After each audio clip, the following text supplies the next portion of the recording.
ACES High Offline Mission Editor Tutorial, Part 11, Summary and Miscellaneous. We've been talking a lot about this offline mission editor, and I've kind of given you a tour of how to go find an existing mission and edit it and make some changes and some of the ramifications of making those changes. I feel now the need to kind of return back to the basics and talk about some of the stuff we glossed over, or emphasize some of the things I do understand well, and also clarify that I don't understand a lot of the other areas. I've only used, maybe half of the features of this mission editor, and there are some areas that I've never messed with, don't know what they do.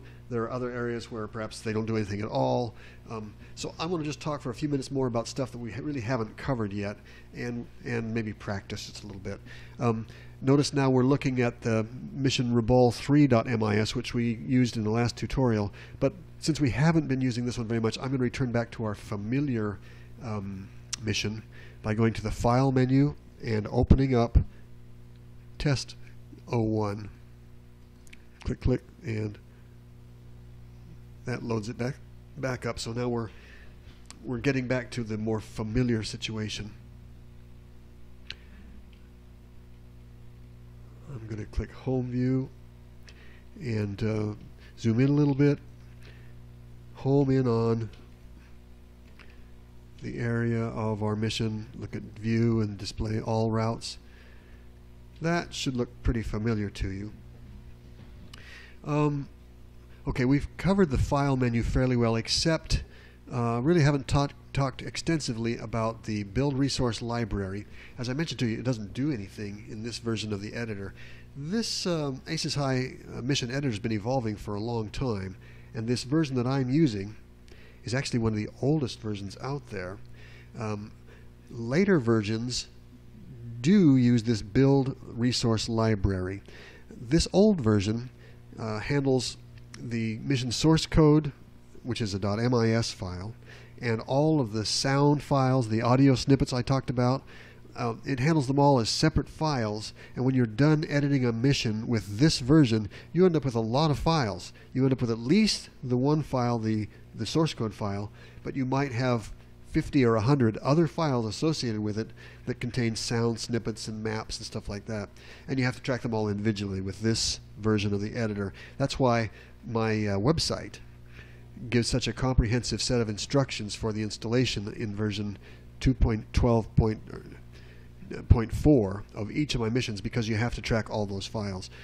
Later versions do group them all in one archive and handle them in a single bundle. It's more convenient to handle, but it just does not apply here, so we don't use that option for the resource library.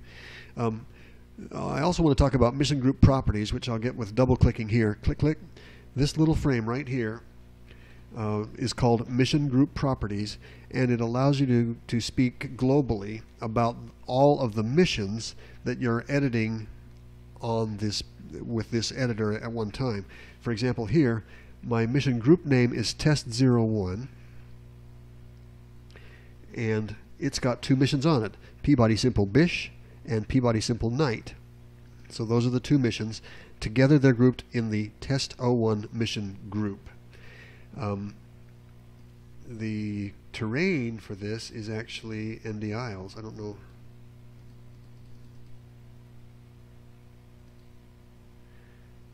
This is the ND Isles terrain. I don't know why that other one was highlighted there. I must have bumped something.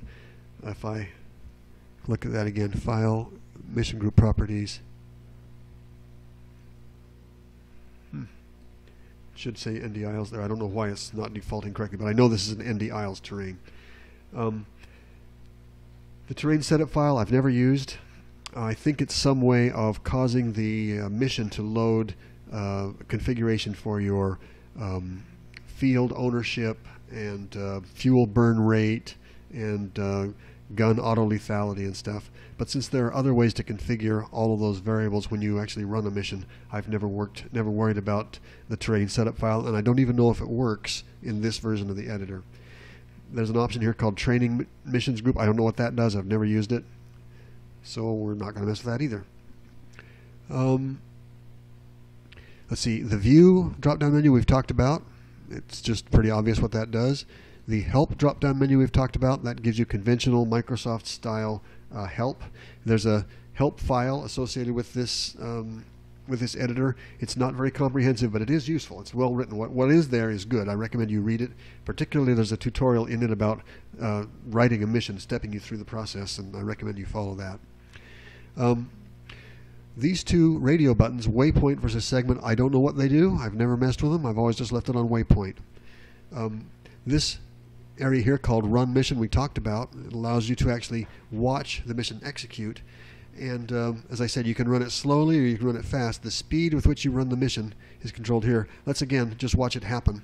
If I move it clear over here and click Run Mission, you can see it calculate where each path will take all the various airplanes on the mission.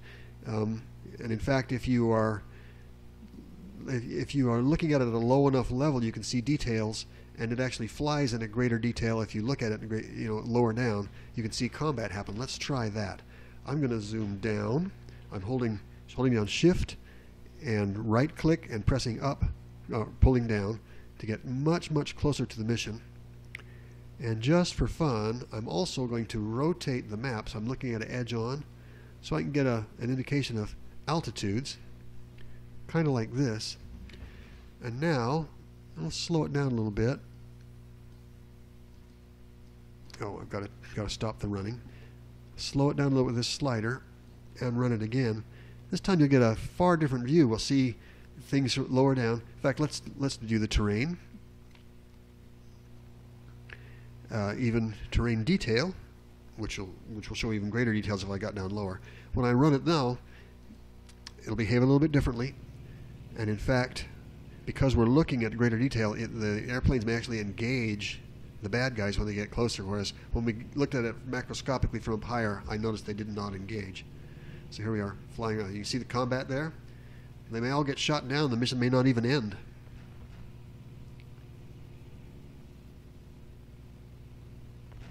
Yeah, looks like all the good guys got shot down. So I'm going to stop running the mission here. So you can do a lot with this run mission to get a general understanding of what happens and examine the timing involved, etc. I use that a lot. You can also expand your route to show a waypoint, like for example waypoint 7 here, and you can press this button here to run the mission up to that point, and then it'll stop. Let's just run it up to waypoint 6. I'm going to zoom out a little bit so you can see where we are with waypoint 6 right here. So if I position myself to look at that and run it just up to waypoint 6, I'm going to click Run to Selected. It'll start. It starts running. For some reason, it doesn't run as fast in this mode. I think maybe it's constantly checking to see if it's hit waypoint 6 or something. So it may take a little while. But here our airplanes are taking off, running past waypoint after waypoint after waypoint. And when it gets to waypoint 6, it stops. You can look at much greater detail there and see what happens. It's a good way to examine the timing and the details of what's happening at each of your segments, waypoints. Okay, these view terrain buttons we've talked about. Remember, the Run AH view is the one that lets you look at the briefing room. I'm going to try to do that. Sometimes the editor actually crashes when you when you ask it to do this. Looks like maybe this is one of those times. I think it's crashed. I'm going to just end this segment now and we'll restart things.